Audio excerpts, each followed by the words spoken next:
You are listening to Joygasm, a video game and movie podcast. I'm Russ, Xbox Live Toaster 360. He is Steve, Xbox Live Stevavitch. And we are coming back from our glorious adventuring in the world of Anthem today. March 1st, 2019, in episode 111. No. You see what I did there? Yeah. Normally I would end with the date, but I thought it was pretty cool the fact that we are on episode 111. Anyway, we have a fun show for you today. We're actually going to be focusing on our Anthem playthrough impressions thus far. I'm anticipating that we'll probably both have quite a bit to say, so I figure I just figure out how you doing this week, and then we'll just dive right in. Does that sound like a little plan to you, Steve? I'm figuring what you're figuring out. Really? That will, Because I'm trying to figure out Chinese algebra, and I'm having no luck. Chinese algebra is nothing compared to Chinese geometry. Well, that ironic considering that mathematics is considered the universal language. True. I always hated geometry, though. Geometry, you know what? I actually liked geometry. Geometry wasn't bad. Finite was good. Statistics sucked, Russ. You know, I don't think I ever took statistics. I dodged that one. I failed it twice. And by that point, I thought, you know what? GPA. It was nice knowing your GPA. Yeah. It was nice while it lasted. Way to torpedo that out of the water. I guess I'll work full time now for a while. Oh gosh. So how you doing? I'm getting by. You know what I'm saying? That's good, Steve. It's always great to hear you getting by. You know something, Russ? I got something to say. Oh. You know, I have to. You know. No, I don't know. Okay, I have bated breath now. I've been trying to word this out. So, you know, not sponsored by FedEx, but I'm going to mention something about FedEx. I wish I was sponsored by FedEx. Yeah, Russ, FedEx is awesome. Except for this one case. Just grabbed me by the ghoulies. You've been getting grabbed a lot by the ghoulies lately. I know, Hopefully, right? Yeah, that's what I'm saying. Get something pulled down there. So, Valentine's Day happened, right? A couple weeks ago. Yes. I made my world-famous fudge. Typically a day when lots of ghoulies get grabbed. That was good. That was good, Russ. I like that. Thank you. I'll be here all night. Yeah. So, I thought, like I said on the podcast a while ago, I'm going to send some fudge. Oh, yes. To my fiance. Mm-hmm. By the way, I gave some fudge to your daughter, too. Yeah, and I have a bone to pick with you on that. Okay, great. But I figured, you got to set the bar high so when she grows up, she expects the best. Let me tell you what I expect, Steve. I expect my fudge, or any kind of fudge that enters my household, to not have coconut in it. I hate coconut. It wasn't supposed to be for you. It was supposed to be for her. Steve, it's very rare that I get to enjoy your home-baked fudge. And I'm hoping, when I'm able to chomp into said fudge, that I am embraced even, with the minty flavor, or perhaps vanilla. Some maybe a little bit of vanilla, but even if it's just like your traditional chocolate with a little bit of the old nut action in there. Russ likes the nuts. Coconut. Well, not the coconut. Russ likes his fudge to be male. Love to swirl around a nice set of nuts in my mouth. Walnuts. Cashew. Yeah. Actually, is that what you use? Do you use almonds? Or walnuts? Walnuts. Okay. Yes. Yeah, those make me very happy. I'm very pleased. Might try macadamia nuts. I haven't tried those in a while. That would be pretty good. Russ, we're kind of getting off topic. Well, Steve, I just had to tell you that I had taken, a chomp from the fudge you gave my daughter, which, thank you. That was a very lovely uncle thing of you to do. I know. However, as I was eating that, I realized the atrocity that was quickly dissolving into my mouth. Well, Russ, spit it out. The ladies like it, okay? The ladies like it. I guess so. Anyway, actually, you know what? story of the story. Back when I was doing the slanging cell phones, I had some of the staff who I wasn't very fond of come up to me in the big box store that I was working at, and they go, "Steve, hi, could you make some more of that fudge?" They actually asked you to make more fudge as an employee? Like management. I'm like, you gonna slap some Benjamins my way here? Because you know, and I know that we don't get along that well. So I'm not, you're not doing me any favors. That shit because you're paying me. Yeah, really. So anyhow, I go to FedEx, which I love FedEx. I mean, if FedEx would deliver my mail, that'd be awesome, right? So I go to FedEx and I say, "This is what's up. I'm going to send this to Canada." They charge you up the wazoo, and I get it. It's international shipping, but whatever. So I say, "Look, I've learned my lesson before. I don't want to declare a high value for this, because I don't want to get charged taxes over something that I created, that I made in my kitchen." That you fabricated? Yes, fabricated. That's a good word. I fabricated my fudge. So they said, "No problem. Well, what we're gonna do? Things have changed, so you're gonna declare it as $100 value. We're gonna send it, no problem." And I said, "I've been there before. I want to declare it as $1." I love how they use the word declare. Right. I declare. Yeah. Like anyone in society actually uses that word in normal conversation these days. I get it back in our forefathers and all that. But Yeah, is there a gavel around here? I declare that is the salt and pepper shaker on the table now. So anyhow, it gets shipped, right? Valentine's, I'm on time, okay? It gets there, sort of. So I get this email. I get home from work. I'm tracking it. It says, "Oh, it's held up in customs." I'm like, "Yeah, just get a day extra time. Maybe there's a big winter storm. It's cold out there. It's snowy, right?" Canada. Yeah. It was a frozen wasteland.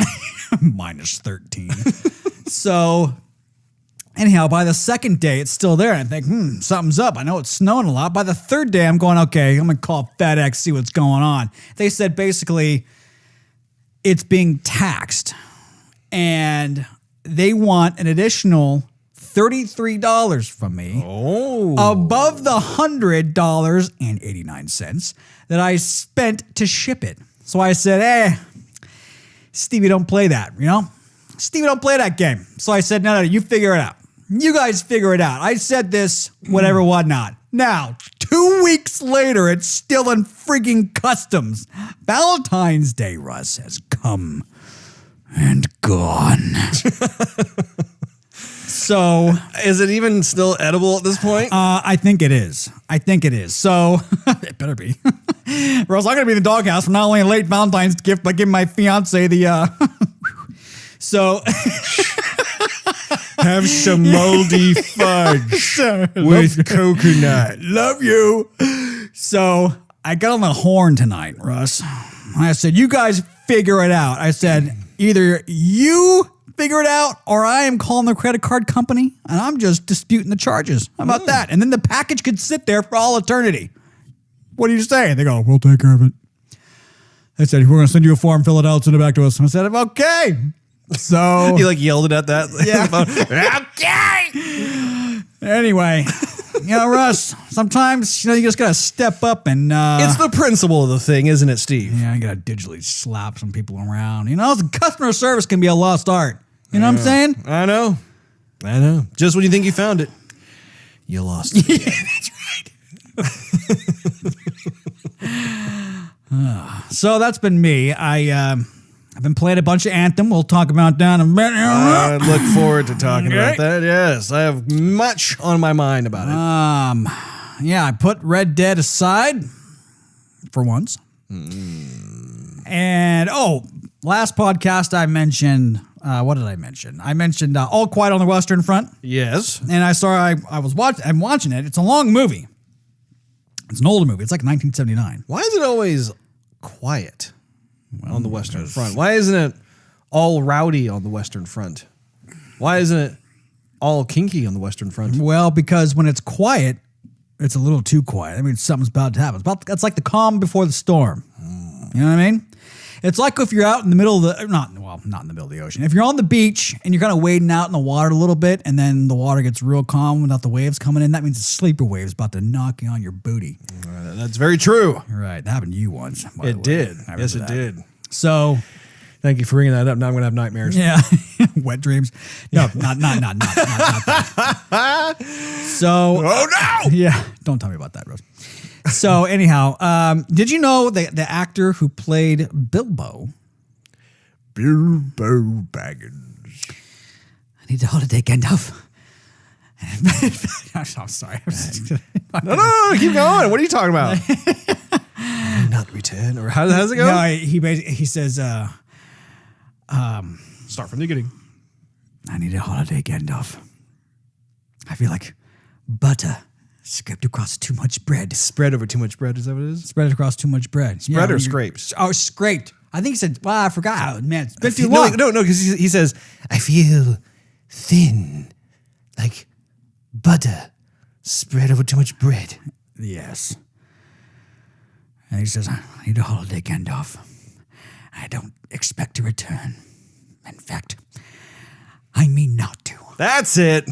Yes. Excellent. So, I love that movie, man. Fellowship of the Ring, all time. We're going to have to do a Joygasm podcast episode that is strictly dedicated to Lord of the Rings. Indeed. So, anyhow, the actor who played Bilbo Baggins is in the movie. And I recognize him. I mean, he's a little bit shorter dude, but certain words that he would say, like syllables, vowels, that sort of thing. I'm like, I recognize that from somewhere. And I couldn't really, recognize him because of his mustache. But I recognize that. so I had M-dib him. And sure enough, lo and behold, there, bro, he's the same dude. Well, now you got me curious what his name is. So I'm going to M-dib it and see. Let's take a little look. See. Yeah. I'm going to bring up the old Lord of the Rings. Man, that movie came out in 2001. It's a long time. Okay, let's see here. Sam, Sauron, Boromir, Galadriel, Legolas, Pippin, Bilbo, Ian Holm. That's right. Thank you. That's right. Ian Holm. You know what always creeped me out about him, not as a person, but just as an actor, was I saw another movie that starred him. It took place in the late 1800s or something. I think he played Jack the Ripper. And I think it was called something like In Hell or True Hell or I think I know what you're talking about. Yeah. In fact, since I'm already here, I can find it really quick here. Let's see. He was in The Aviator as well. Oh yeah, that's right. Yeah, he was. He was I in The Aviator? Mm-hmm. I don't remember him in The Aviator. Let's see. Blessed child. Man, he's been in a lot of stuff. Let's see here. Well, sometimes you don't know. He was in The what you Fifth don't Element. know. Who was he in The Fifth Element? Okay, I think I went too far because I think the movie I'm thinking of happened after The Fifth Element. From Hell, that's what it's called. 2001. And anyway, he did such a fabulous job in that movie that when I saw him in Bilbo, I had to kind of get past the character that he played in the movie From Hell. And so then, but it was weird because even like in Fellowship of the Ring, when he's holding the ring, he's like, I've come to it. I don't feel like parting with it. It's fine. I found it. I think you've got the ring quite long enough. What business is yours? What do I do with my own things? Bilbo Baggins, I am not some old codger of old tricks trying to rob you. I'm trying to help you. Gandalf. But I mean, even like with him doing that, or like the scene when he's in Rivendell, and he sees the ring again, like those I feel like are echoes of the character that he played in From Hell. Which he's a great actor. I mean, he really brings out the heebie-jeebies in my spine. Who he was also in was Ratatouille. He was the voice of the cook. You're kidding? No. Wait. Which cook though? The bad cook. Okay, the short cook. Yes. Really? Yeah. That is funny. I had no idea. Well, is there anything else new with you, Steve? That's about it, Russ. I'll hacky sack this over to you. Oh. So I have a story for you, Steve. Do tell. You see, once a year, there has been a annual journey to Mecca of sorts. Uh-oh. In the sense that where you work, you have to get a biometric screening. And this is something that is universally despised and hated by anyone and everyone, but it's something that has gone on, especially with the larger corporations, where all employees get to basically get a physical exam. Good. Great. And what's really nice is that the employer makes these folks actually come onto the campus, for convenience sake. So that way you get to find out just how utterly unhealthy you really are. But it's just the funniest thing, because if you talk to people who work at a lot of these large corporations, I mean, it's become commonplace that this is just something that they do. And personally, I think it's an invasion of privacy. I don't think that they have any business meddling in that part of my life. Metals? Yeah. Yeah. But it's something that just people just have to do. And I honestly, I have no idea how this whole thing got started. But anyway. Meddling in my alloys. Yeah. I mean, it's just ridiculous. But, I complied and went through and got it done and stuff. And, once again was reminded of how high my blood pressure is and how awful my cholesterol is and how my waistline needs to be smaller. And my favorite, though, has to do with the age of my heart, which for those playing the home game, I am 39 years old. And due to the health of where I'm at right now, the health status, if you will, the quote unquote age of my heart is more like 51. No. So I don't know about you, but that kind of thing really does put a pep in my step for the rest of the day. Going back to work and everything. I understand you're really stressed. Yeah, I know. I don't want to do this. And I'm at work. Sucks hearing about news, Russ. By the way, can you take over Bob's chores? And we're going to have you come in on Sunday, too. Is that okay? All right. It's just, it's one of those brutal things, and, it's fun. You get a little prick of the finger and they take some of your blood and it's mine. You get to get weighed and, all that kind of stuff. And the whole time I'm thinking, I don't see how this is going to help make my product any better, but okay. Just going to give me a faster computer so I can get stuff done? Or, she told me. What was really funny, actually, is I try to have fun with it as much as I can. So, there's a very nice lady who was kind of doing the paperwork at the beginning, and she said, "What's your name?" And I gave her my name, and I said, "Well, what's your name?" And then everyone started laughing and behind the curtains and stuff. And she said, "You are the only person to ask me what my name is." And she shook my hand and she's like, "That is so nice of you. My name is," and she gave me her name. What was her name? Well, out of privacy, okay. I'm not going to say. Right, okay. But, it's fun just to have some levity with that. Human interaction? Well, another thing, too, is when the tape measure goes around my belly, I have fun actually taking my index finger and poking it directly into my belly button. So that way she knows precisely where my waist is. Not to mention the fact that when I remove said index finger, it leaves an indentation of where my belly button resides. So anyway, had that going on. I just, every time that happens, it's funny because every listener out there who's listening to this episode knows precisely what I'm talking about. And I have yet to find anyone who says, "Ooh, I can't wait to go through that again." Except for the one person in the office who eats nothing but celery and does tons of workouts. I'm like, "Oh yeah, I can't wait to see what I go. Hey, what'd you get?" I'm like, okay, well, apparently I'm a ticking time bomb. So anyway. Don't talk to me, I might explode.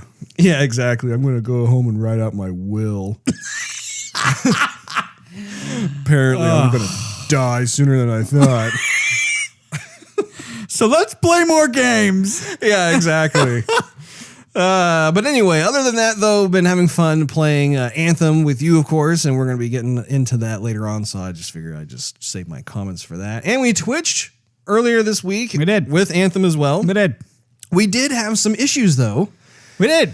Just with connectivity. I know you were okay on your side. I don't think you got booted at all, right? Not Twitch night, no, but over the weekend, yes.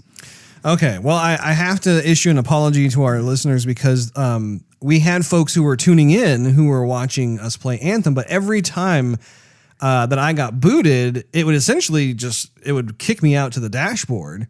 And so then it would like lose the the viewers, and I'd have to like restart Twitch and then restart the game and come back in. That happened about 3 times. Yeah. So I definitely apologize to those of you who tuned in because that was not expected at all. But it makes me wonder if there's some sort of problem when Xbox is trying to handle both the Twitch app and the Anthem game. I don't know. Yeah, well, there was times where we were talking and then you were gone. Yes. And I'm like, I'm all alone here. Where'd you go? I'm supposed to be communicating and I'm not with anybody. Are you alive? And then I would see your javelin and I'd see your, toast. I'm like waving at you, doing the waving emo. Like, hey, why aren't you talking to me on the headset? Russ, talk to me. Now, of course, we have our world holidays, which I also have to apologize for, as I forgot to talk about the ones that transpired the week before. Of course, we had President's Day. That was a big one here in good old-fashioned America. But I can't remember the other ones because I deleted them all already. So anyway, this week's world holidays includes, Day of Balearic Islands. Hopefully I'm pronouncing that correctly, which happens on March 1st. It's a local public holiday on the Balearic Islands, which are part of Spain. And it commemorates when the Balearic Islands Statute of Autonomy came into effect on March 1st, 1983. Which, in a completely unrelated anecdote / trivia, 1983 was a good year because Return of the Jedi came out that year. Wasn't as good. I'm sorry, Steve. That comment got lost and caught in the recesses of your mucous membrane throat. It got lost in my phlegm. 1983 was a good year. Wasn't as good as 1981. Let's be real. Oh. Could it be because you popped out of our mother kicking and screaming? Yes.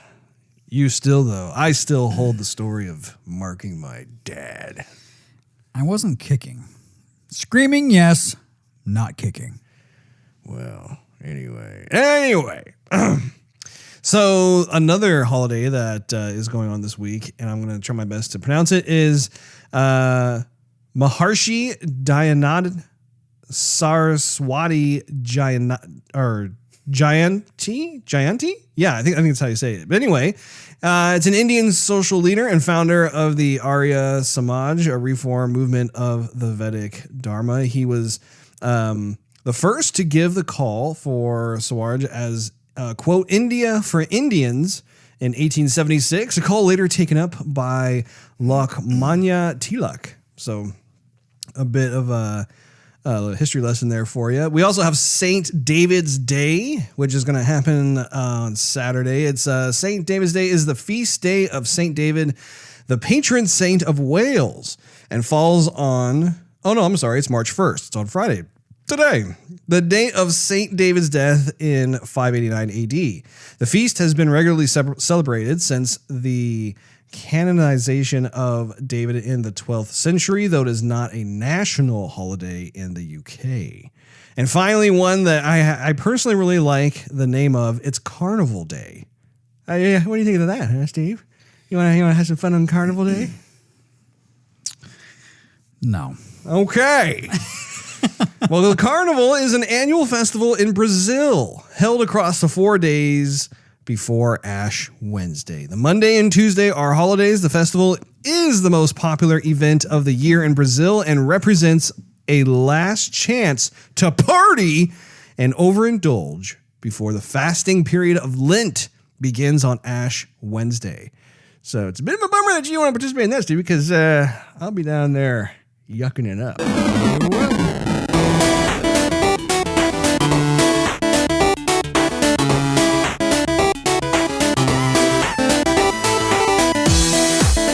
Well, let's step into our javelins and kick the tires and light the fires and get on with our topic of the day. Oh, yeah.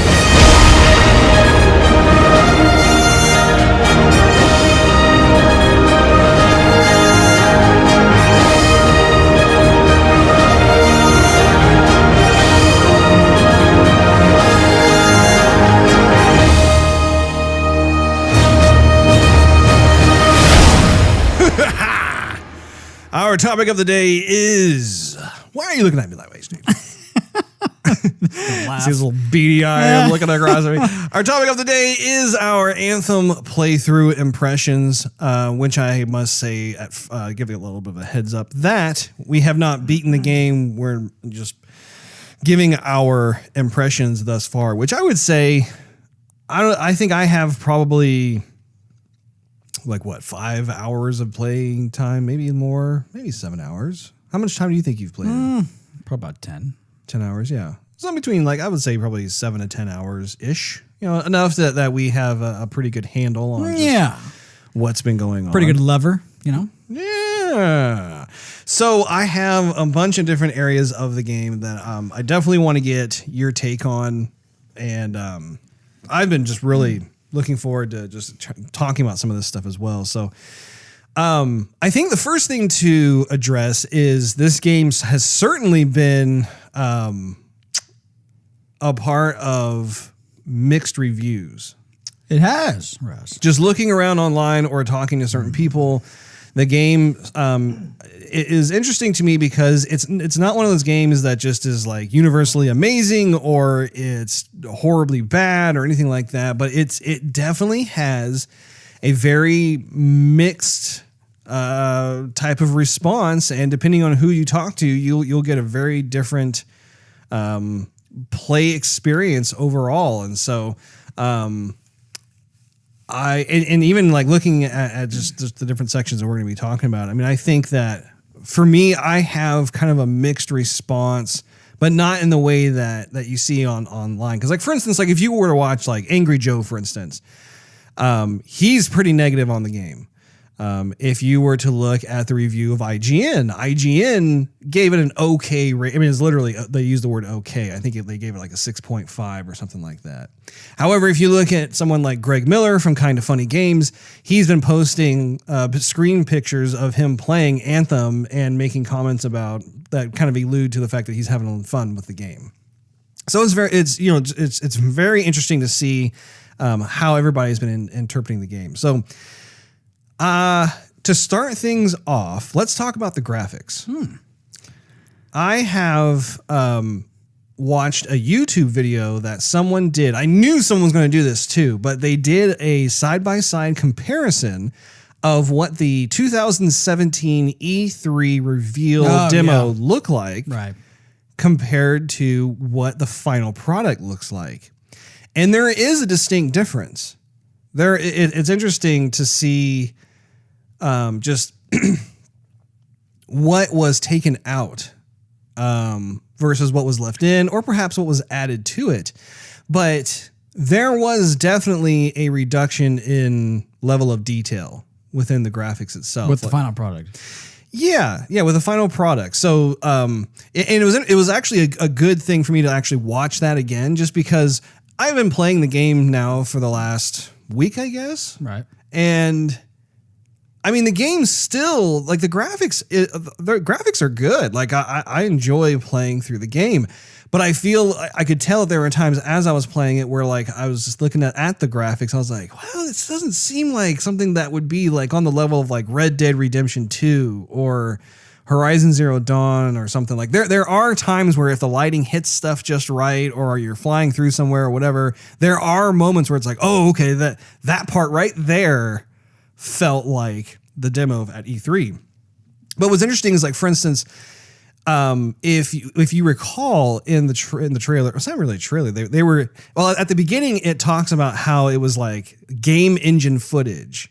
And I don't know if you remember this or not, but remember how they had that red curtain that was kind of blowing subtly in the breeze, and they used that as a background, and it had text in front of it that said this is this is in-game footage from the game engine. Xbox One X Enhanced sort of thing.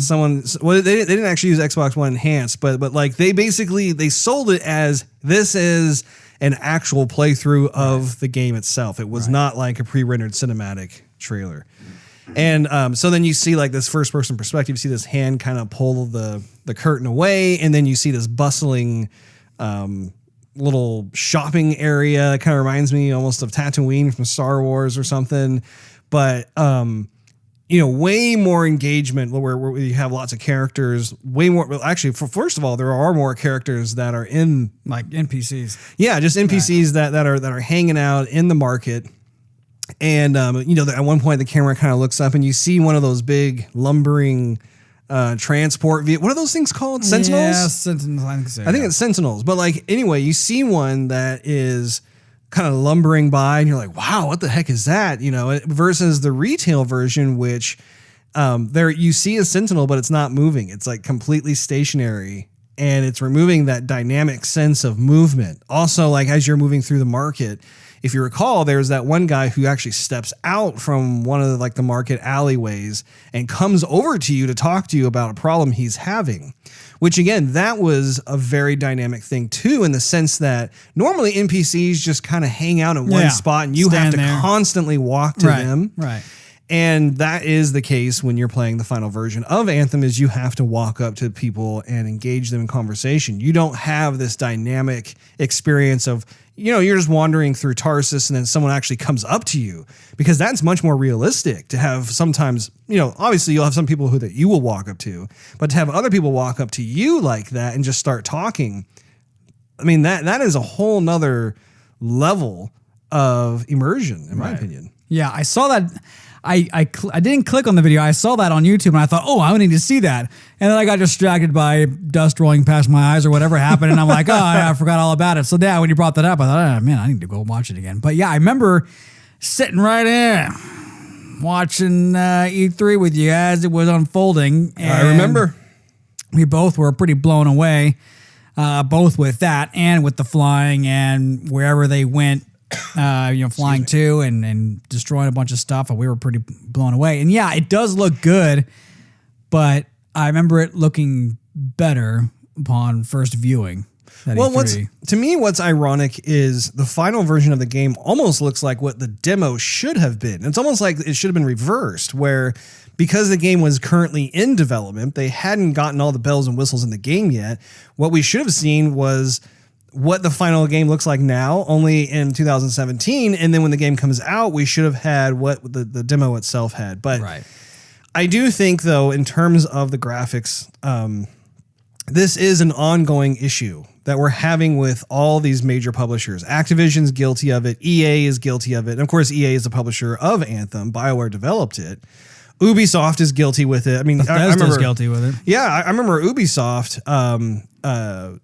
when they were showing off Watch Dogs for the first time, I was just blown away. I was like, man, I can't wait to play that. Right. And then I get the game, I'm thinking, man, this is like a 50% reduction in what the graphics fidelity looks like. What the heck? So I do think that there is a bit of a problem with falsely advertising what a game is going to look like. And I think that the developers and the publishers, they just need to stop it. They need to knock it off, because you are eroding the trust of various gamers out there who, they may give you another chance somewhere. And you read it all the time in the forums too, about how people are joking around about how they've been burned by a company like EA before, but then they decide to give them another shot and then they see this happen again.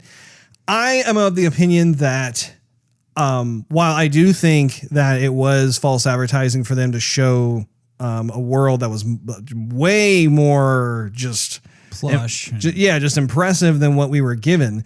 What we were given, though, still, I mean, the graphics engine is still really beautiful. I think it's a beautiful game.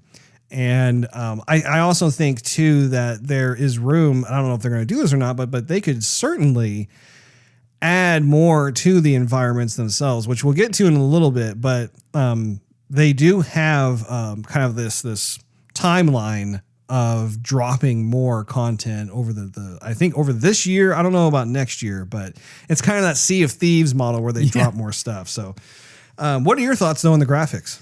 Yeah, the graphics.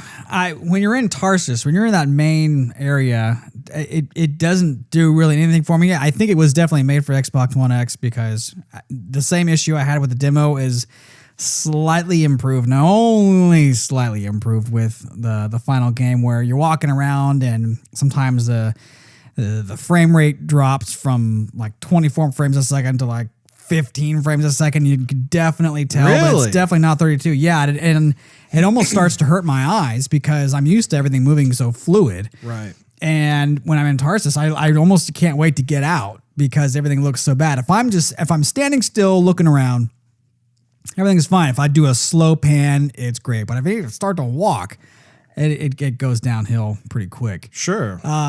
Also, too, with some of the NPCs, what I've noticed is the people who you're supposed to interact with, like some of the main characters, they look great. You know, you can see like the detail in their eyes and in their mouth and, whatever and whatnot. But everybody else who like you eavesdrop their conversation with, have you ever tried looking at them while they talk? No. Oh, it is awful. It's pretty bad. Oh, it's terrible. I mean, if you're walking by and you hear something like it's pretty serious, you would think you would stop and turn around and be like, hey, what are you guys talking about? Can I interact with you? Hit X button. Or can I say something? So you look at them and they're literally just blank faces with only slightly mouth movement. I mean, maybe Xbox, the first Xbox edition, like animation. It's pretty bad. So anyhow, yeah, because anytime that are you talking about like when you could actually talk to them, or these are NPCs that you cannot start a conversation with? Yeah, correct. Okay, because I was going to say every NPC that I have initiated a conversation with, I have actually been pretty impressed with just how fluid their faces move and just how articulated their mouths are as they enunciate certain words. And I actually, that brings me to another point. One of the things that I think is a triumph of Anthem is the immersion of the first person camera. And what I mean by that is just, I don't know how they did this, but I love the idea of like, there are certain times like for instance, like there are certain scenes where you're not necessarily controlling, where you're looking or whatever. And you will have certain characters of interest come up to you and start talking, and they kind of like lean into your personal space, which I think is really nice. I mean, to me, like that's how it typically is in the real world. You're walking around, someone comes over to you, maybe they're coming into your peripheral vision or whatever. That doesn't necessarily happen as much when you're in control. Like if I'm on Tarsus and I walk over to Owen, for instance, and then I initiate a conversation with him, then during that course of the conversation, he may like kind of come a little bit closer to me, back up a bit, kind of look around, and all the while there's this sense of depth that I think is really nice. And there's a sense of movement where like, if I was standing having a conversation with somebody, you know how like there's that kind of oscillating movement that you just naturally do when you're standing, or if someone's talking to you and they kind of move around themselves or they'll swing around back to you. And right. I really appreciate how they've done that, because up until this point, it's always been like, if you initiate a conversation with somebody, there's like this framed shot, right, and it's a headshot and it kind of cuts back and forth, whatever. But this is totally just them looking at you. And I think that is a success of this game, that was in the game demo. And I'm glad that they were able to carry that through, although it wasn't all like, at least from where we are in the game, we haven't seen what I mentioned earlier, which was more of that dynamic interactions where if you're like walking down the market street, for instance, you have someone who walks out and like looks over and sees you and then walks over to you and they initiate a conversation with you. I think that is key. I think that if BioWare can implement that moving forward, that's going to, I think, cause people to forgive some of the shortcomings that they've noticed so far. So one of the other things I noticed too at the graphics is that when you're out in the world, first of all, the world itself is not Anthem. Anthem is what creates life and all that kind of stuff, right? I think it is the world. I can't remember. Yeah, we'll get to all that story stuff in a minute, Russ. But I think, we'll talk about it. We will refer to it as like just being outside of Tarsus. When you're out in the wild, it reminds me a lot of the movie Avatar. It does, yeah.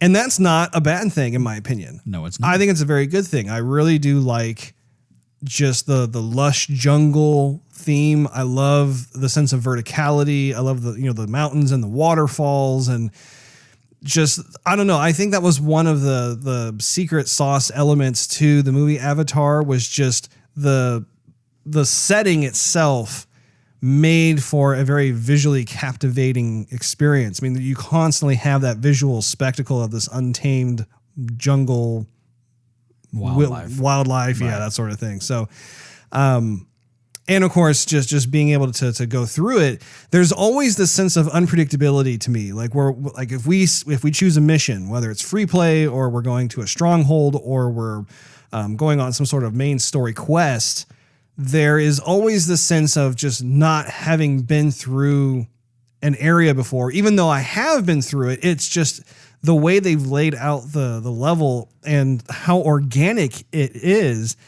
I find myself appreciating it because it's not as though like, oh, I've been down this hallway 100 times. I know what this thing is all about, which oftentimes if you're playing like a first person shooter, you run into that issue. But well, I mean, what are your thoughts on that? Yeah. I don't know. I mean, I'm just kind of conflicted with it. I mean, partially, I think, well, I don't know. The layout is a little bit confusing.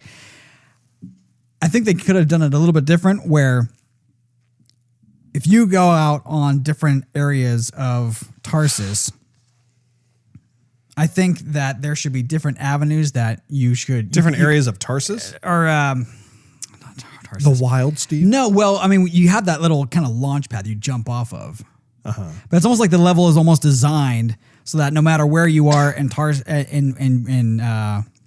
where you jump off of, you're just already in the level. You don't have to really explore to get different places. The levels is kind of already designed for you to go one direction or the other instead of you starting out at a different, like, jump pad, for example. I don't know if you're constantly starting each mission. I don't get the impression that you're starting every mission on the same platform that's on the outside of the wall of Tarsus. I get the feeling that there are different levels or different sides of the overall city of Tarsus. But yeah, I've never gotten that impression like, oh, I'm in the same exact launching area. And I personally like how you start out right outside of the wall. And then based on where you fly, remember too that they have segmented this entire world into these different patches. And so once you have reached the edge of a particular, well, it's called a patch, but like, or let's say there's like a perimeter of these different segments that when they connect them all together, it's like the entire world. You hit a loading screen. Right. And so you have to wait for about 10 to 30 seconds, and then it loads in that next portion, and then you can keep playing from there. So it's pretty interesting how they set that up. Well, also too, when you are launching a mission, you have that quick cinema where your character is basically getting suited up, powered up, lifted up. I love that, by the way. Yeah, I think it's really cool. But all of a sudden, when you start the level, it's almost like you are jumping through a portal of some kind where you just appear and then you land in one spot or the other and then go forward instead of I thought it would be kind of cool if they like shoot you out somewhere and then you could land or something. But if you just start the level, you see your character getting powered up and okay, here we go. And then once the level starts, you just kind of go you're right there. So that was another thing, if you recall, from the E3 demo of 2017 was that they had the character getting suited up that you saw.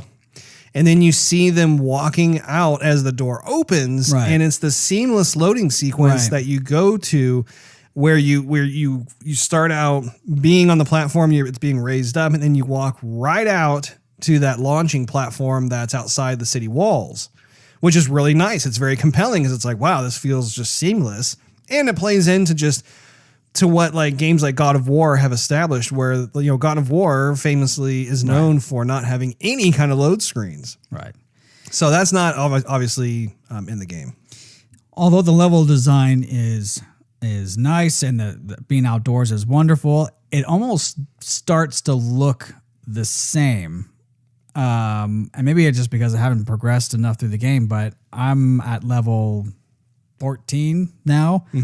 And granted, I've done some repeat missions, but a lot of it starts to look the same really quick. And it's fine, I guess, but it starts to kind of look like Sea of Thieves, where you go, okay, I got an island, I got water, I got sunset, or I have nighttime, daytime. Okay, it is a nice place to be. What else will look any kind of different?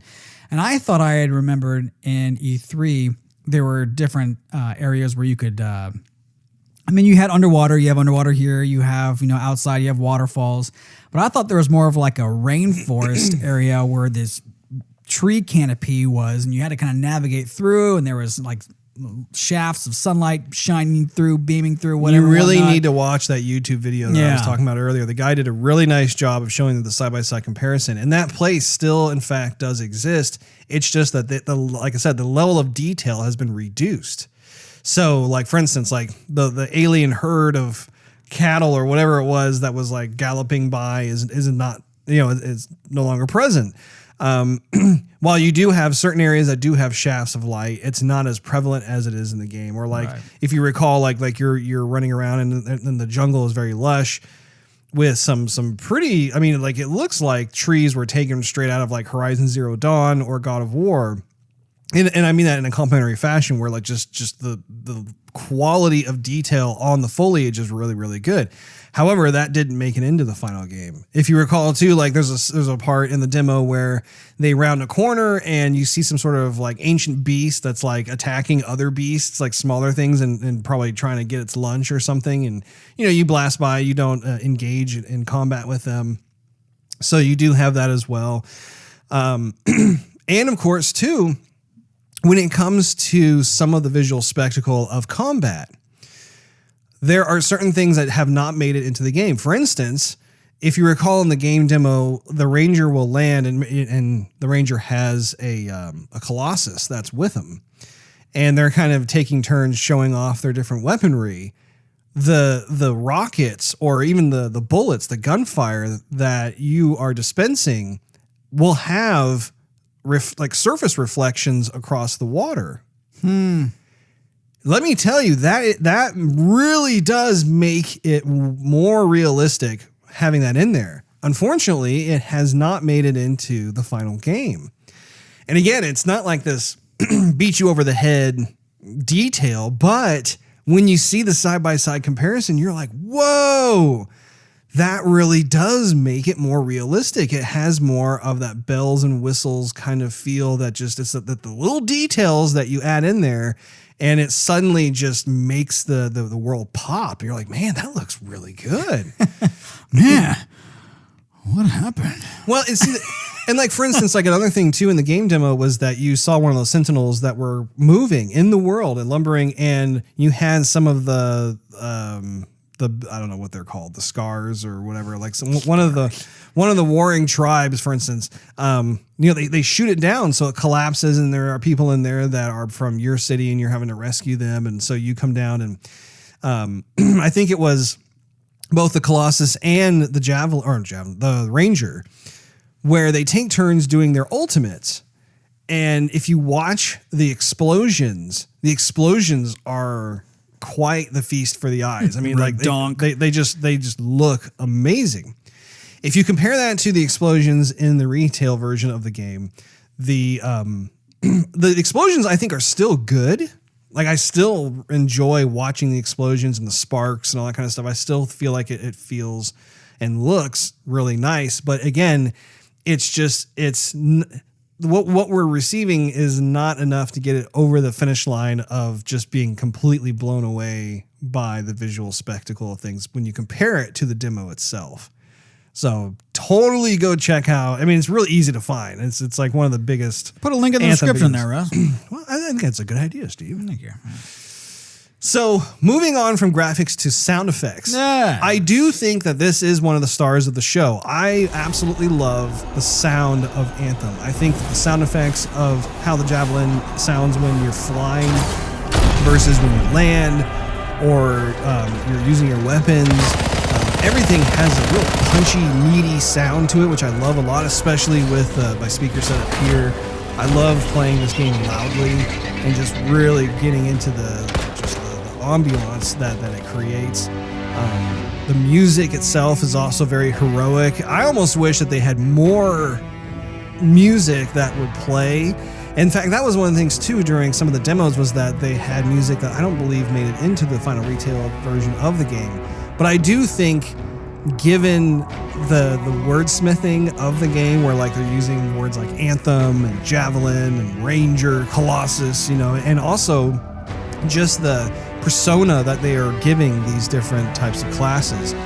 I would love to have more heroic music come in, especially like perhaps do it in such a way where kind of like what Horizon Zero Dawn does, like when you're engaging in battle or something, or like when you're playing Spider-Man, you're swinging through the cityscapes, and how the music begins to swell. I would love it if BioWare were to adopt something like that. And I think to a certain degree they do have something like that in there, but it's not as noticeable. And I think that if they were to really push that, once again, push it over the finish line, I think that would also just make for just the sweeping experience of playthrough. What are your thoughts, Steve? Yeah, the sound is good, but I think there are sounds that are a bit too much, where if you're flying this heavy mech of sorts, and each javelin has their own footstep sound, their own ka-chunk, ka-chunk, ka-chunk when you're jumping, walking, running, landing. But then there's the combat, where certain sound effects will almost blow out your speakers. Right. And yes, it does invite you to turn it up loud, because it immerses you more with all the sound effects and the water and the little wildlife and the shooting and explosions and running and fire and whatnot. But some of the other sound effects, which are I think they're mainly trying to sound otherworldly, are way too sharp with the bass, where I thought I literally blew out my new pair of speakers, and I wasn't even, it was loud, but it wasn't like it was, call the cops because it's noise pollution loud. You tend to play your games pretty loudly. Yeah, well, I can hear it through your headset. Yes. So, but anyhow, so you'll land, or there'll be some explosion or just some big sound effect, and you'll be like, "Brrr!" I'm like, what in the world just happened there? Turn it down a little bit because I don't want to blow up my speakers. And then I'll think, oh, something's happening. It sounds really cool. I'll turn it back up. I'll turn it back up, and then it'll happen again. So I don't know. There's no real happy medium.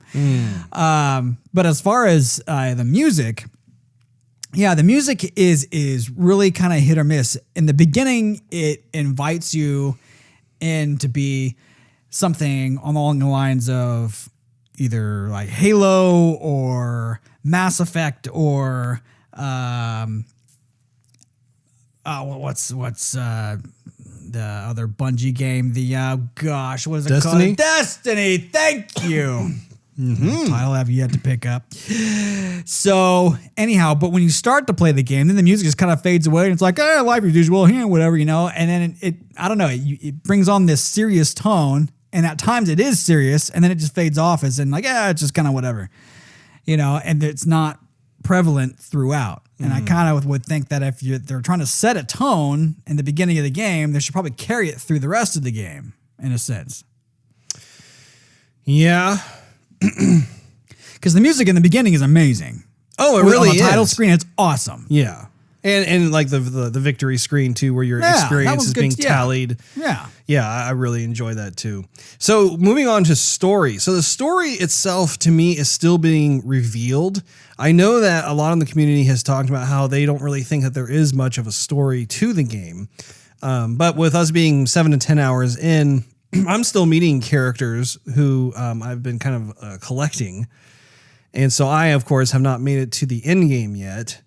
And so the jury is still out for this. But if I'm to believe the kind of the general consensus of what people have been saying, it sounds as though there's kind of a bare bones story, which I was always concerned about with this game. Because even when it's we. Oh, I'm sorry, Goose. We. Thank you. So when we were watching the demos, everything was firing on all cylinders, except we kept asking, well, what is the game about? What is the story? And so I'm not exactly sure how this is going to end up, but it's going to be surprising if there is hardly any kind of story in this game, considering that it is a BioWare title, because this is BioWare we're talking about. This is Mass Effect BioWare. This is Jaded Empire BioWare. This is Star Wars Knights of the Old Republic BioWare. I mean, like, they are one of the developers that have been my favorite storytellers. And for them to gloss over this component of the game, I think will be a very unfortunate thing indeed. But I can't really comment on it yet because I'm still playing through the game. I can say that so far, I really like the characters that I've come across. I think that they're very interesting. I enjoy talking to them and finding out more about them. But yeah, what do you think? No, I'm completely passable on the entire story. To me, there's not enough mystery to keep me intrigued. And even with pretty much all the interaction, I'll just go there.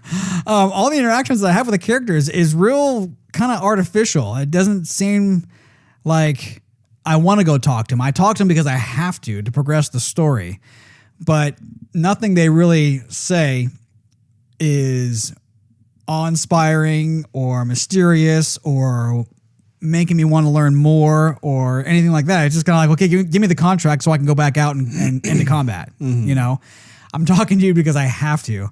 So, I mean, yeah, there are some cutscenes, and yeah, it reveals, this, that, and the other, and those are fine and fun. But as a whole, I mean, it's basically, okay, this world was created, and now the creators of the world kind of gave up on the world. Yeah. And other people are trying to get what tools that the creators made the world, and those who have the tools to create have the power and will rule, I guess. And so there's some fighting going on, and somehow you are part of the faction with high walls, and I don't know. And I think that's the problem, is that it's still very nebulous. Well, that's the thing. I mean, it shouldn't be.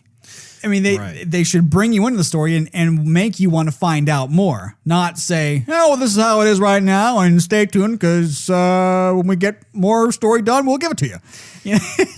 Right. Yeah. No, I think that you're hitting on something here, which is that there is.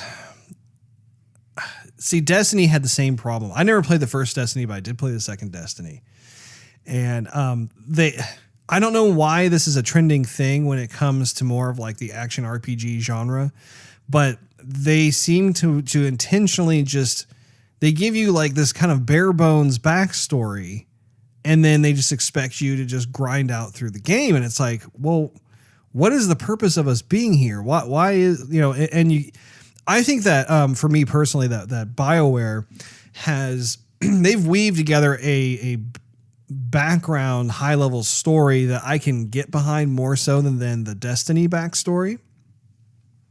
And I think that what they have is actually a very good recipe for getting me more into the world and into the story and that sort of thing. But I think the problem is that while they've created this skeleton, and I think this is kind of an overarching theme with every aspect to Anthem, is that they have created a very good skeleton. And we'll get to this in a bit, so I don't want to talk too much about this, but they need to fill up everything else around it in order for it to just feel complete. So, gameplay. Well, that's the all-star of the show, Russ. Yes. So, what I have found is that being inside Tarsus is a very different experience from being outside of Tarsus. Being inside Tarsus, you're in first-person perspective, and you move pretty slowly. You do, yeah. Which is not necessarily a horrible thing, but I would like to be moved maybe a little bit faster. Right. And being in Tarsus, it seems like it's kind of empty, which is weird because, like, you walk around, you do see people standing around and stuff, but it just doesn't have that lively, bustling feeling like the game demo had. It's dull. Mm-hmm.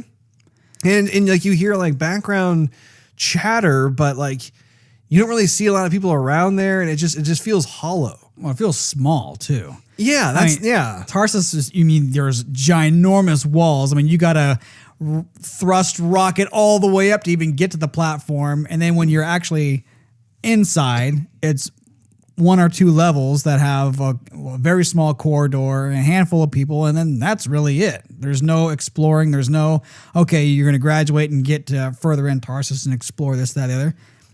Yeah, that's it. Right.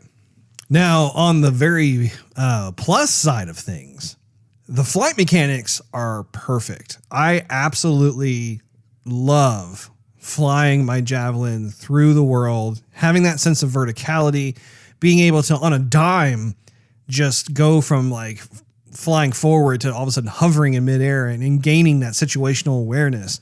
That is such a brilliant move. And especially when you consider the fact that we really haven't had really any kind of game that allows you to fly like this. I think that the flight mechanic is one of those last bastions of gameplay that really has not been explored. I think when you're playing Spider-Man, for instance, for PS4, they have the swinging mechanic, and that was also, they nailed that. That was a lot of fun. It was very exhilarating to be able to like swing and like, web sling your way through Manhattan. But in this game, like I absolutely love how they have achieved the flight mechanic itself. Also, when it comes to combat, I really do enjoy the combat. I think that's probably some of the most fun I've had with a shooting game in years. I think I'm trying to remember like the last game I've had. Like I don't really count Red Dead Redemption as being in the same category as a game like this. I think this is almost more like a Gears of War-ish because it's third person and just the weapon loadouts and stuff. It fits more of that. But I personally really like it. I love the idea of having squad combat. I love how in this game it is very much a team effort.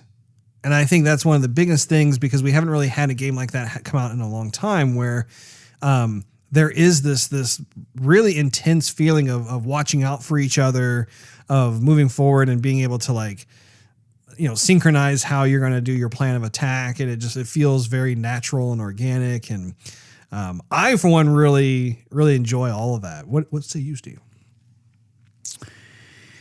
Yeah, Russ. Like I said earlier, when I finish a mission, I don't want to be in Tarsus. I just want to go back and out there in the combat. Right. I will say, though, the free play is a little bit different. I was just exploring to see what kind of stuff I could find and bring back, harvest, whatnot. And I found that free play it was cool because I didn't have this time limit or I didn't have to, if your squad goes ahead and you stay behind because you want to check something out, then it'll just pull you over, and reload you to where they are. None of that stuff, which was cool.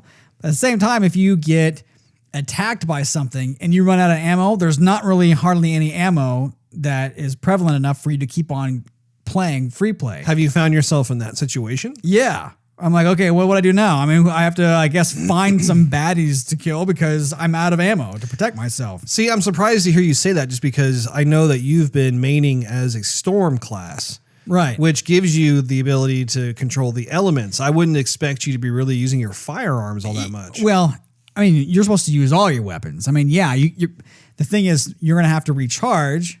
You can't just keep on hitting like the shoulder buttons of the controller and he just goes, hey, lightning, thunder, and the lightning sort of thing, There's a little Imagine Dragons right there for you, Russ. Anyway, so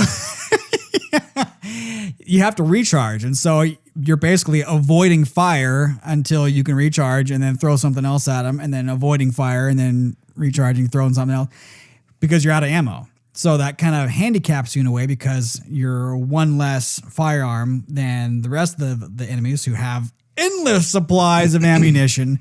And therefore, at some point, it just forces you to go back to Tarsus and just kind of restart free play. I have not had that experience. Maybe I have had a couple of times when one of my weapons was temporarily out of ammo and I had to switch over to my other weapon. But I was able to relatively quickly find more ammo packs that got generated, and then I was able to switch back and forth. So it's interesting to hear you say that. But what do you think of the combat itself overall? No, yeah, the combat is great. I mean, I love the team-based squad. Kind of everyone kind of almost does their own thing, but you can tell where everybody is on the map without having this radar in your face. You can kind of, you see where little silhouettes are. I will say that it's nice to, if you die or you are out of commission, malfunction, there you go. You don't have to like start the level over or anything else. You're just there. It can be boring at times because sometimes you're swarmed with the enemy and you're just waiting there for like 5 minutes twiddling your thumbs. That is such a sucky feeling when you're just sitting there for, it seems like forever and you can't do anything. Yeah, it's pretty brutal at times. You know what's even more brutal, Russ? No. Trying to think of something to talk about on Twitch while you're waiting to be repaired. Indeed. Yeah, that's rough. It is rough. Well, and I think too that it's kind of a newbie thing. I think that will probably be improved the higher level that you go, because I have a feeling they probably will match you more closely with people who are within 5 levels of you or something. Well, I would expect them to give some sort of time limit. I mean, let's say you're playing on the hardest difficulty and three out of the 4 squad mates are done and out of commission. So you're waiting on the one guy to save you and you're sitting there for 5 to 10 minutes waiting for him to get to you. I mean, that's boring. Yeah. So, but we're not there yet. Anyhow, gameplay is awesome. I love shooting. I love throwing the thunder. I love throwing the fire. Are you pleased with your class choice? I am, Russ. Well, good. I am. I unlocked the Colossus and I played with him for a little bit and I started missing my storm, I miss my storm. I do like how they dole out the classes. Yeah. Like they allow you to choose which class you want to start with. And then as you level up, you will eventually unlock all 4 classes. Yeah. So if you're getting burned out on one or you want to give another one a shot, then you have the ability to do so. Yeah. If I go back to sound for a second, I do wish they would have more of a mechanical sound when your thrusters are firing up, or like if you come in for a quick landing, like you're coming in hot, I'm trying to like repair you and jump right back out. If there'd be more of a impact with that. I mean, there's plenty of explosions and in your face type sound effects, but not so much with the mechanics of the javelin that I would like. I mean, yeah, you hear the thing clunk with its feet and you hear the guns, of course, but I'd like to hear like the thrusters, maybe, with while you're dodging, or what is that? What's it called when you're in the sky and you barrel roll? You barrel, that sort of thing, or you come in hot and land on a rock and you're trying to repair your ally. Sure. I would like a lot more sound effects there. Yeah, I could see that. Yeah, more sound. It's always nice to have more sound effects for things, or tuning things in such a way that makes it more of a joygasm for the ears. Yeah, there you go. But yeah, in terms of the animations, let's talk about that too. The animations is also, in my opinion, it's one of the highlights of the game. I feel like the sound effects, the gameplay mechanics, and the animations, those 3 are like the highlights of this game. And just watching like just how you fly, the barrel roll animations. For instance, like my class is the Interceptor. And so it's more of like a melee oriented character. Of course, he has different weapons that he can use too that are more long range. But in terms of just watching the different animations take place, even with the bad guys, if you look at the NPCs moving around and stuff, when you're malfunctioning and you can't move, you begin to notice more of the subtle animations of things. But no, I found myself really appreciating the attention to detail when it came to how the characters moved And even when you're in Tarsus, once again, going back to that first person, people are talking to you, they're getting into your personal space, the amount of articulation and detail in the face as they're pronouncing their words and stuff. I dig it. I think it's really good. But I will say, like, when it comes to being in your javelin, just all the different movements is, to me, very satisfying. And it's fun to be able to watch my teammates. Like, it's fun to watch you float around and do your thing as a storm class versus watching a ranger versus watching a colossus. I think they were successful in creating archetypes of each one of these classes, because I can easily identify, oh, that's a colossus over there versus, oh, that's a storm over there. So, what do you think, Steve? Actually, Russ, what did you name your interceptor? Have you named it yet? I don't think I've named it. Where do you do that? Pity. If you're in your Javelin customization screen and you hit Y to get back out, if you were to select a different Javelin, you can go in there. You can actually make a few different versions of your same Javelin. So if you wanted a yellow Javelin and then you wanted like a black Javelin, you can make two different versions of that Javelin. Same class? Yeah. Really? Yes. And then you go in there and you can name the thing. Wait, hold the phone. Oh, great. So you're telling me that I could have like 5 interceptors and have them saved out as like different. Oh, that's right. I remember that now. You can customize. That's actually really nice. I like that feature. I like being able to go in there and just, whatever. It's a flavor of the day, right? Like I'm thinking, I'll choose custom number 1 versus custom 3. Feeling a little limey today. Yeah. Anyway, the animations I think is really hit and miss. I think that some of the stuff looks really, really good, and the other stuff, they just really missed the boat. I think that they could have included more animations with the javelins. I think it could have been smoother. Really? See, I think their movements are super smooth. I mean, they're fine as they are, but I think they just could be better. I don't know if it's more frames per second or it's just more detail, but it's fine as it is, but to me, it just doesn't stand out. I think you need to get an Xbox One X, because I have a feeling that you're not seeing or experiencing what I'm seeing and experiencing. I think that when you're able to get an Xbox One X, I think that there will probably be more fidelity to the game overall that you'll notice. But that's just one man's guess. Mm-hmm. Now, one of the things that I wanted to bring up, and we've been kind of, bouncing around this here and there a bit, but the idea of MVP. Do you know what MVP stands for, Steve? Most valuable player. Normally in sports, yes.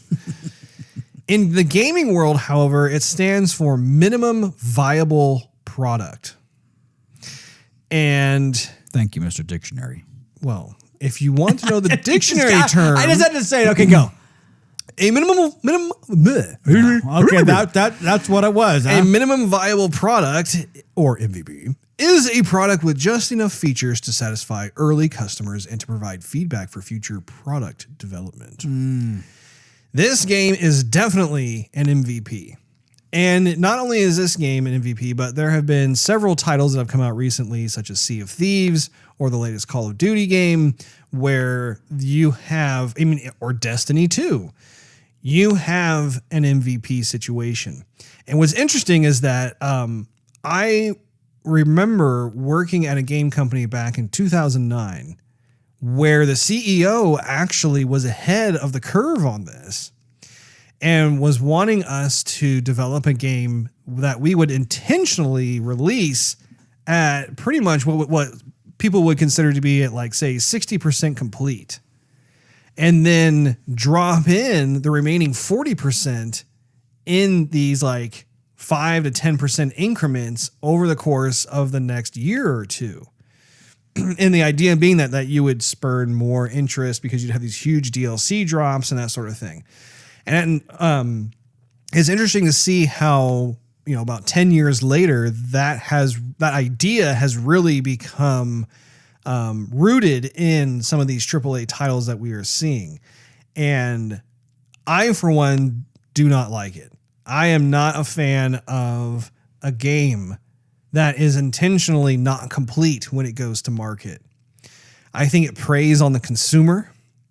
And I'm old school in the sense that, I started playing games back in like the Atari and the 8-bit systems. Pre-internet Wi-Fi, yeah. Yeah, where like a game was complete.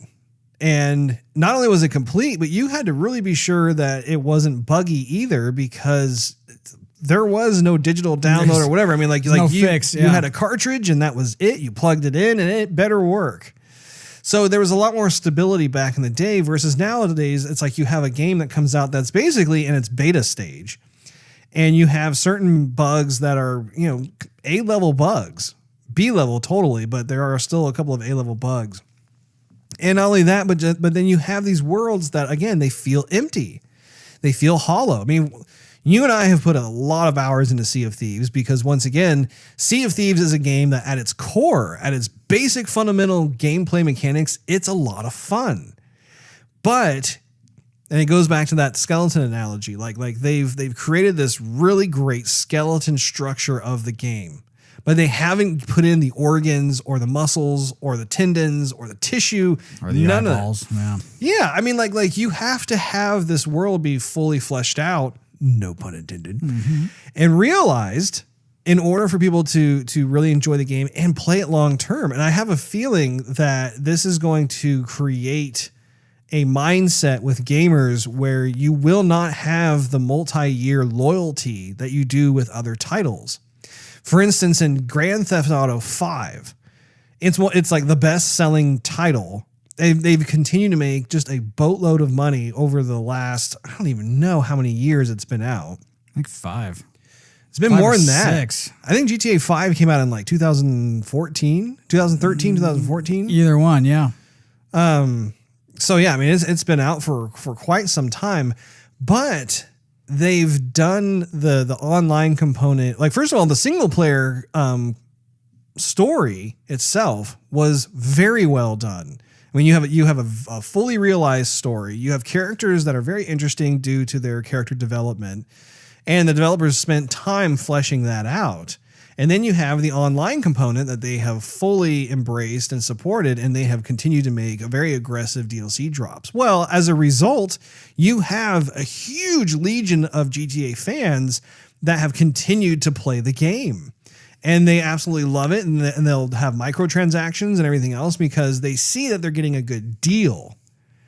As opposed to something like, say, for instance, Sea of Thieves, which, to be fair, the DLC drops in Sea of Thieves are free. They're not charging any more money for. But at the same time, it's not like you're getting more additional things to play to expand the game. You're simply receiving that 40% that was missing when you first bought the game in the first place. So I just think that that's the same situation here with Anthem. I think there was tremendous pressure from EA on BioWare to release this game for like their first quarter earnings or whatever it is, whatever you want to call it. What's crazy is what we have seen in this game. Can you imagine if this game had come out last year when it was originally supposed to come out and it didn't have the extra, 4 or 5 months of dev time? I mean, it would be even more empty than what we saw what we see currently. So yeah, there's definitely something amiss with some of these bigger publishers like EA and Activision and whatnot. I mean, with everything that's been happening with the Call of Duties and this and a few other games where people are like, man, I spent a ton of money on this and now you're wanting microtransactions and the game's not done yet and the game's like even small to begin with. I mean, you thought it was going to be big. Fallout 76, another big one that didn't fulfill its promises. Man, I tell you, in this day and age, they're going to have to everyone's going to have to step up their game. Yeah. Really, because there is no more... Okay, here it is on E3, and it's in the internet forever, where everyone is going to look at that and then bring out another video of the current retail version of the game. And I mean, this time next year with games that are coming out, this could happen all over again. Yeah. Yeah, and especially too with the releases that have come out recently that really do focus on stories such as Spider-Man or God of War or Horizon Zero Dawn or Red Dead Redemption 2.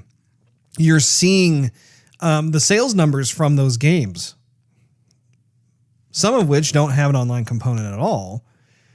But it really speaks to how vital it is that you spend time fleshing out the story. You have to give players purpose as to why we're here in the first place. Right. Because as George Lucas famously said, a special effect without a story is a pretty boring thing. Mm-hmm. And while I don't think that completely applies to Anthem per se, I do think it is in the general direction of that, where you have a lot of flash, you have a lot of spectacle, but I really want to be able to feel compelled to get into my javelin as something. And I think, once again, I think that they have the enthusiasm in the game. You can feel the enthusiasm that they're striving for. You can feel the persona that they have crafted for the freelancers, where they're like this kind of swashbuckling, like here to protect the people kind of thing. You have your kind of rogue band of characters that you interact with, and you have your rousing music. You've got like the punchy sound effects. I mean, again, you have all of these different components that, when combined together, make for a really fun playing experience. But they need to be able to, like I said, I think the main thing I keep coming back to is they need to get across that finish line. You're here, you've got the makings of something great, but you haven't actually made it great yet. So I do have a list of a few changes that I think would be really nice of BioWare to implement during their DLC drops. But first of all, I want to have your party stay with you in Tarsus. I think it's a bummer when you return and you can't see your buddies running around Tarsus doing their thing and allowing you to talk to them and come up to them and interact. I think that is something that is nice about Destiny, is that when you go into a city, you're all together and you can run off and run amok and do your thing and then come back and then you'll take off somewhere. But I think it's it's a weird thing to like have 4 people squad up. They come back victorious from like their spoils of war or whatever, and then you don't see them in Tarsus, and you have to wait until you go out on another mission. There is a hybrid of sorts where you can. It's like the flight bay or something like that. Launch bay, yeah. Where I don't know if it's exactly the same people who you were playing with, but it is other people maybe on the same server. That is true. And you can access, you can talk to them, you can send them messages, you can access, your vault and your crafting and, whatever, your forge. So it's kind of a quick access of pretty much everything in Tarsus. But I don't know if it's the same squad mates you were with or it's just random people that you might get paired up with next mission. Another thing I'd like to see is when you collect certain weapons or components on the field. Currently, they just say what type of item it is. If it's a common item, an uncommon, rare, so on and so forth. I would prefer to actually get some kind of graphic thumbnail image or something that actually shows what it is that you've gotten. What have you earned? What have you retrieved? Which again, if you look at the 2017 E3 demo, they actually had that where like someone would pick up a weapon and you'd see there's like a picture of a gun that would come up and they're like, oh sweet, I got the epic whatever, blah, blah, blah, blah. So that is something that I would like to see a change in the game. And not only that, but I'd also like to see the ability be implemented where if you find a certain weapon that you'd like to use, that's clearly better than the ones you have, you should be able to have kind of like a mini loadout screen where you're able to swap in and out those weapons. And I've watched certain forums where people talk about how they should have complete access to their loadout screens, so like the ones before you actually launch into your mission. I personally think that it should not be the case. Just because realistically speaking, if you're out in the field, you're away from your armory. There's no way that you can carry all those weapons and have those readily available. I just don't think that's realistic. Well, but I do think it's realistic when you're on the field and you happen to see a weapons drop or like, would you like to equip that now? Well, yes, I would. Yeah. Well, also too, sometimes when you have to start the mission entirely all over, they should have a loadout right then and there. You're starting the mission over, so we're going to grant you that to access your vault, which if you're trying to fight through a stronghold, like for example, I had a pistol with me and I had my assault rifle. Well, I needed my sniper rifle, but I couldn't go get my sniper rifle. I had to actually completely end the mission altogether, Right. wait through that loading screen, and then get my gun, then start the mission all over again, pair up with new people. And it was like that whole way around versus if I could just, okay, we're all dead. We got to start over from the checkpoint. Can I just access my vault, please? And that's a good point too, is when you come back, like for instance, when you're on the victory screen, you have 3 options, I believe. You have one where you can return to Tarsus. You have the ability to go to that launching bay, or you can go to your forge. I would like a 4th option in there to just be able to go back to your map screen while you're all still squatted up and give you the ability to be able to choose a different mission or side mission or whatever it is, game type on the map, and then have no loading time. Instead, just be able to turn around, like have the screen, it has that shallow depth of field. All of a sudden, have the background come back into focus. All the UI goes away, and suddenly now you get to jump back off and go immediately into another adventure. Because currently, like what to your point, like in order to start another adventure, you have to like go through like 3 loading screens or something to get back into doing something. And it's like, well, wait a minute, why don't we just have a hot button option right there to be able to continue exploring and that sort of thing. You know what I'd like to also see with the weapons is just some more detail if you get something special. You have like a light machine gun class, but there will be called 3 different types of weapons, but they all look exactly the same. Yeah, I'm really surprised that they went with more of a 2D concept design approach to the weapons. I for one am a huge fan of being able to see a 3D rendered weapon that I have control over, that I can rotate and zoom in on and just appreciate all the craftsmanship and creativity with it. And I also just piggybacking on your thought, I mean, even having a larger selection of weapons, which I do believe, I think that we will see more types of weapons get released the higher level we reach. And I think if I remember correctly, IGN was talking about that, how especially during the end game, you will get more weapons that are way more impressive and just different altogether. Do you have crafting on your list, Russ? I do not have. I mean, okay. Well, I have one more item on here. Okay. It's a second cousin-ish thing to what you're talking about, but I want to be able to augment your javelin's payloads and armor pieces, which again you may be able to do at a higher level. I don't know, but I mean, like they kind of dole out little things here and there. You can buy a helmet or you can buy different arms or that sort of thing, but it's like one option. Like I don't see this huge store where it's like I could get a kind of a sneak peek of like, oh wow, that one looks super cool, but it's really expensive. I'd like to be able to, save my gold or coins or whatever it is, and then be able to make a purchase that I've been excited to get for some time or something to that effect. So this one's kind of more of like, I'm not sure if this has already been implemented into the game or not, but what were you going to say about crafting? Yeah, I mean, so they obviously crafting is a part of the game, but it's more for like blueprints on extra weapons. And you obviously can buy extra armor, but why not craft extra armor too? I mean, you're gaining all this stuff on every single mission you bring home. Like, what did I get? And it's literally just weapons or stuff to modify your weapons.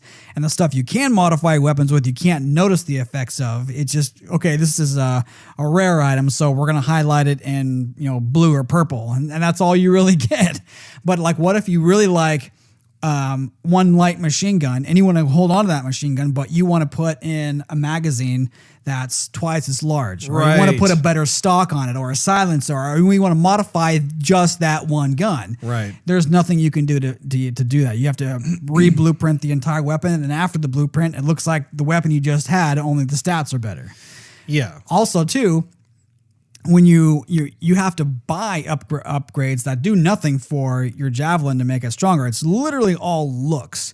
So if it's going to be looks, why can't you use some of the alloys and the components that you get off of your mission to somehow craft something for your javelin that you don't have to go out and buy? Right. Yeah, that's pretty much, you hit the nail on the head on what I was saying earlier about augmenting your javelin. I want to be able to see some visual change to the silhouette of your javelin. So if you have like some sort of new payload or new weapon or whatever it is, like some of those weapons can actually be a part of your suit as opposed to you holding a gun.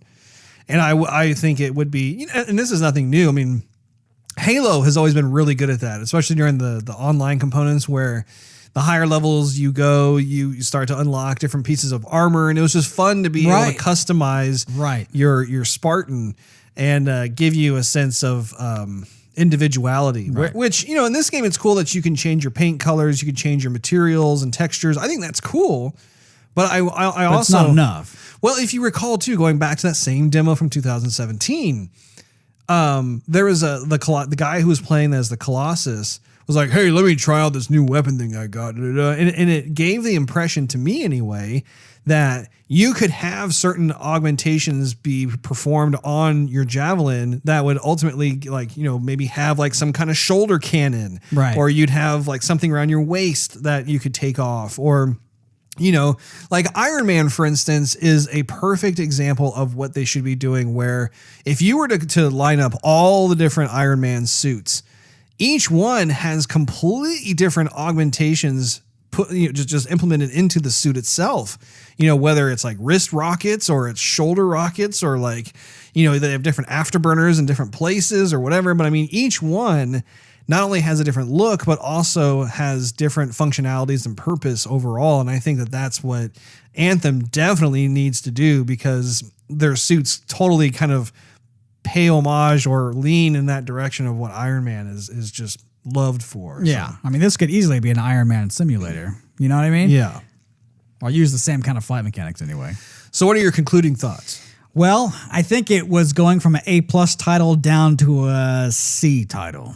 Pretty much, because if you take away the gameplay, which the gameplay is a grind and it's repetitive, and it's only, people have beat the game in 25 hours, and we've put 10 hours into it, which means hypothetically we could be halfway through the game and the story is still completely non-interesting. So, I mean, if you, like for example, if you compare it to The Witcher, if you take away the combat of The Witcher, the story is still amazing. Right. If you take away the story and you just have the combat's still good. So either way you look at the game, both aspects are fantastic.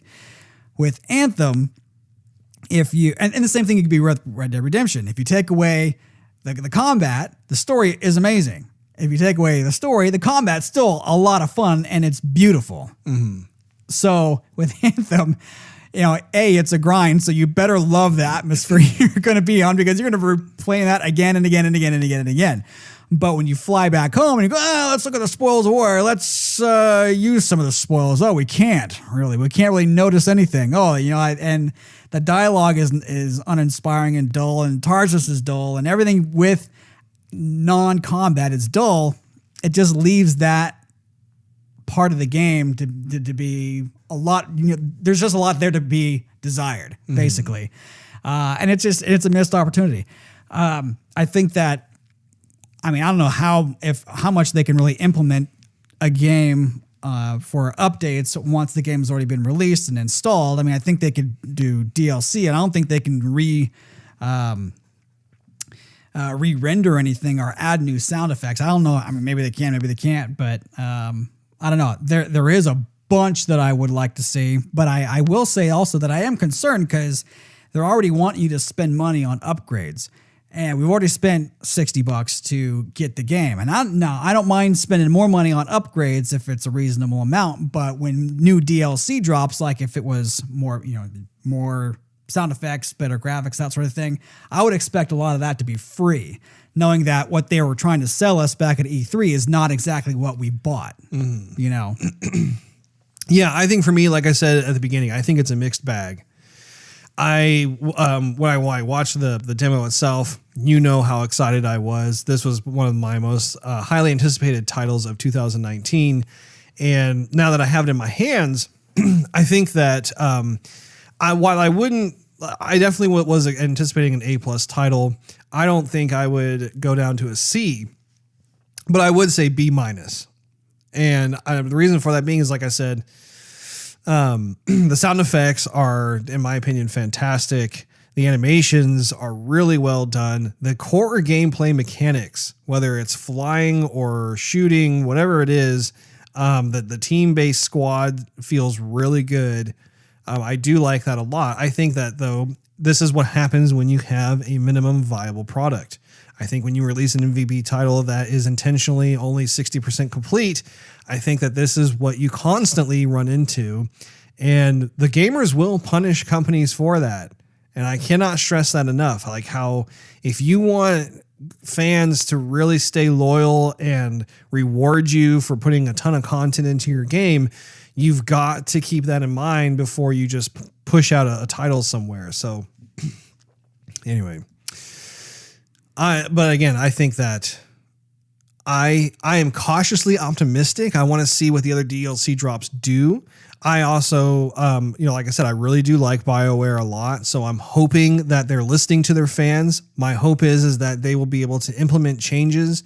And even looking at some of the patches that they've already released, they've really done a good job so far of stabilizing the game, which again would never be the case if they released a game that was 100% complete. Right. But still, at least they are being pretty good at being Johnny on the spot and getting certain things squashed and then adding other things as well. So I'm going to take a wait and see approach. I really do hope that they implement these things, but it certainly is not like this huge thing that like Red Dead Redemption 2 was, where when we saw footage from the game and then the game came out, I mean, it was from the moment that game started, I'm like, whoa, this is on a whole new level. Well, it's not only that, but I mean, even the still images that they brought out were like, those are people, that can't be the game. The game came out and you're like, well, my gosh, that looks amazing. Yeah.